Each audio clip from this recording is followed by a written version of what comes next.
Good afternoon and welcome to the Midday News. Here's what we have in the bulletin. Impact of teacher strike devastating parents, vendors and transport operators. Cornwall Regional Hospital to offer Type E services when completed. And in sports, Badri named as West Indies assistant coach. I'm Kalisha Williams and here are the details. The ongoing all-island teacher strike is beginning to have a devastating impact on other sectors in the economy. Vendors and taxi operators say their operations have been disrupted, while parents fear that their children, especially those who have exams and final projects, will be severely impacted.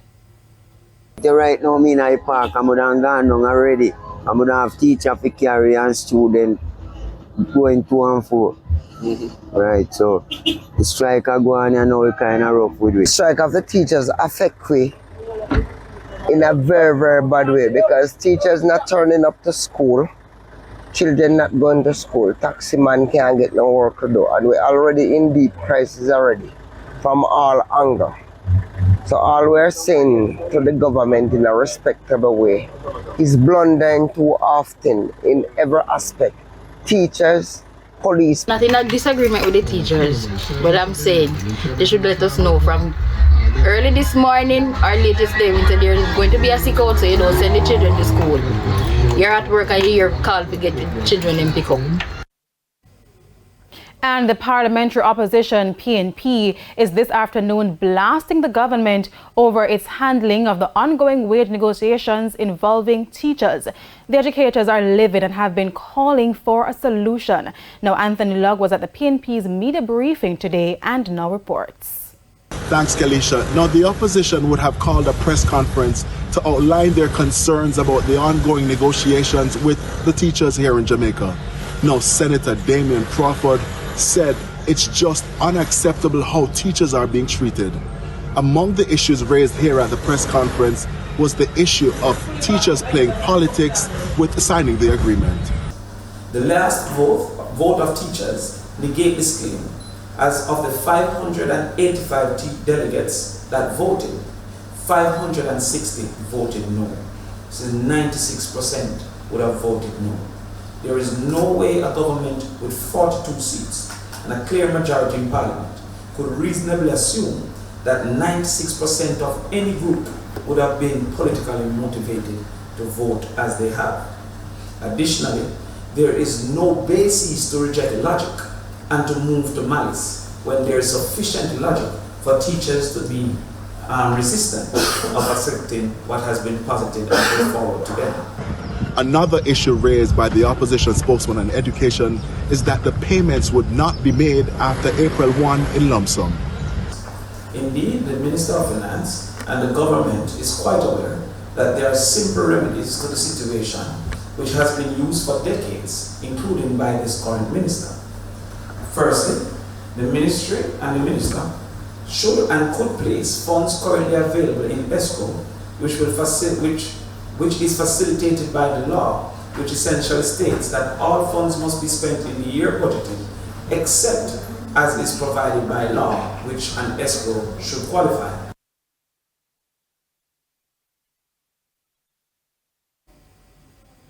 And financial analyst Orville Johnson says it is imperative that teachers and members of the security forces are kept motivated and their concerns dealt with.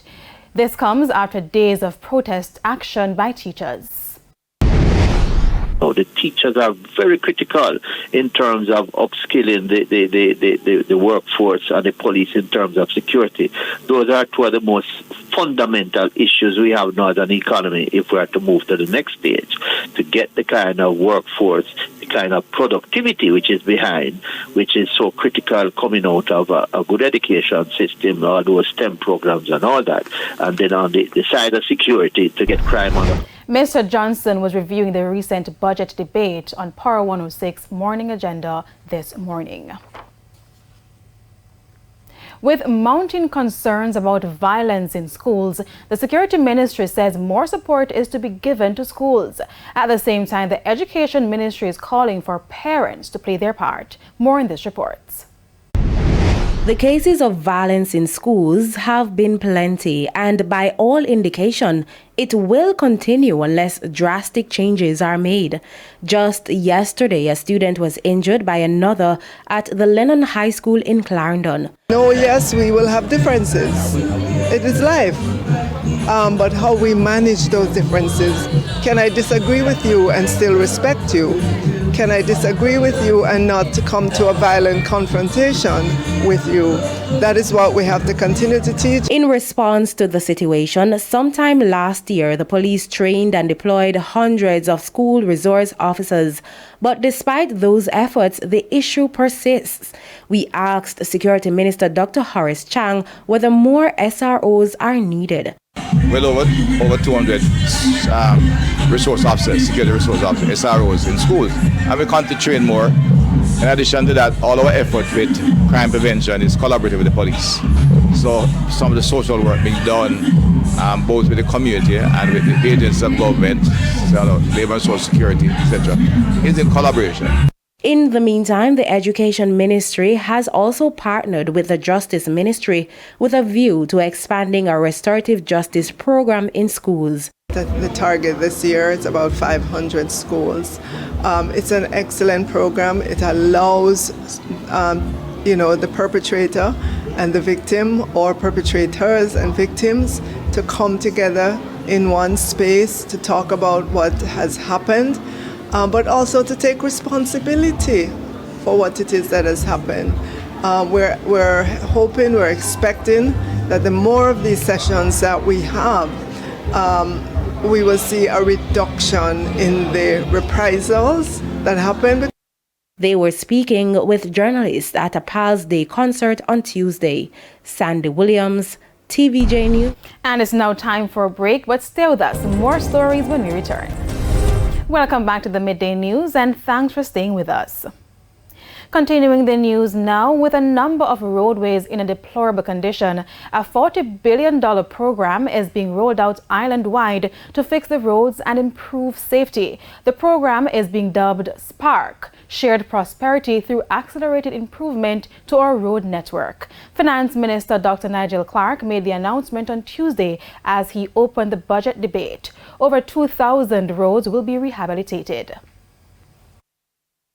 The SPARK program, Madam Speaker, will be executed over a 3-year period with the start of the project development in this fiscal year, because you have to go through PIMSEC, you have to satisfy PIMSEC. And Madam Speaker, having a year for it is, we're going to have to be very efficient, and end of May is going to have to get up to speed and make sure to get the job done. Right? But we have to first design the project, plan the project, and for implementation, Madam Speaker, in the fiscal years that follow. In the meantime, the Jamaica Urban Transit Company, JUTC, will be receiving more electric buses. The Finance Minister said 70 electric buses were already bought and will be delivered in the upcoming fiscal year. An additional 200 electric buses on a phased basis over a 3-year period commencing in this fiscal year. Madam Speaker, as we speak, an electric bus drive up and park outside of the Parliament as a demonstration, Madam Speaker, of our resolve. See it right there? It's here, Madam Speaker. The electric bus. Chief Medical Officer in the Ministry of Health, Dr. Jacqueline Bisesa Mackenzie, says when completed, the Cornwall Regional Hospital will offer additional services. Dr. Bisesa Mackenzie says the facility will become the only hospital in the country with Type E services. Speaking at a press briefing yesterday, the CMO outlined the additional amenities to be offered at the hospital. New to Cornwall Regional, which will be added over time, will be pulmonology, neurology, gastroenterology, endocrinology, facial maxillary surgery, gynae-oncology, and reproductive endocrinology. The expansion of services and the introduction of new services will be done on a phased basis, and preliminary discussions have already started with the Faculty of Medical Sciences in looking at training for new physician cadre. We have already made submissions for the additional physician post and training posts that are required, and more detailed discussions are to be held with each service to come up with a detailed HR plan. When you combine that facility, the new look facility, with Western Children, that is a greenfield being built, for pediatric and adolescent care. As the CMO says, it will represent the largest hospital campus in the Caribbean in terms of beds, in terms of specialities, in terms of services. And we cannot do that. We can't realize that. Persons in the film industry are set to benefit from $1 billion in grant funding to execute their ideas. The project, spearheaded by the Finance Ministry in collaboration with the Industry Ministry, will run for 2 fiscal years beginning April 1. That fund will provide grants for the development of film and television shows, and it will facilitate the creative, devoting time and sweat equity to developing the project to the point where it can receive financing. And an example of a deliverable would be, for example, writing a feature script, or producing a short film, or writing a TV series pilot script, or producing a teaser video for a concept for an animation. The Jamaica Screen Fund will also support production of films locally by defined percentage of production costs up to a maximum contribution for local productions, with other percentages and thresholds for foreign films. And it's now time for the Business Minute. Tax Administration Jamaica has acquired the former Bank of Nova Scotia headquarters on King Street in downtown Kingston. Finance Minister Dr. Nigel Clark made the revelation in his budget presentation Tuesday. Scotiabank announced the sale of the property last year to the tune of over $200 million, but at the time did not reveal the new owner. Dr. Clark says TAJ's King Street branch will relocate to the new premises. TAJ, Madam Speaker, will keep the external facade of the building, but will remodel the interiors to meet modern, functional flow of a tax office. The office will be used to relocate taxpayer services, cashiering, TRN, general info, driver's license compliance from the current King Street location. And it's going through the design phases now for work to start in 2024, for it to be available to the public in 2025. Now we have to make sure that those timelines are met. Further afield, the head of the U.S. Central Bank has warned that officials could raise interest rates farther and faster than previously expected in order to stabilize prices. U.S. stocks fell and the dollar rose following the remarks, which come just a few weeks before the bank is due to make another rate announcement. Many analysts had been expecting another 0.25 percentage point increase, but the comments suggest the bank could move more aggressively. With the Business Minute, I'm Anthony Lowe. And here's a preview of what's coming up in this evening's health report. In this evening's health report, we look at hoarseness. With chronic laryngitis, sometimes the excessive voice use can lead to swellings on the voice box, which we call nodules or polyps. The nodules are sometimes referred to as singer's nodules or preacher's nodules, but also seen in teachers and other people who are what we call professional voice users, especially if they have to shout a lot during their profession. That's the health report in Primetime News at 7. And now for today's healthy living tip. Breathe moist air. Rest your voice as much as possible. Drink plenty of fluids to prevent dehydration. Moisten your throat and avoid whispering. And now for the top regional and international stories. In the region, the United Nations High Commissioner for Human Rights, Volker Turk, says Haitians are enduring conditions of nightmarish violence. He says heavily armed gangsters are perpetrating frequent killings, abductions, and a horrifying level of sexual violence in the country. He's calling for the deployment of a time-bound specialized support force with human rights safeguards.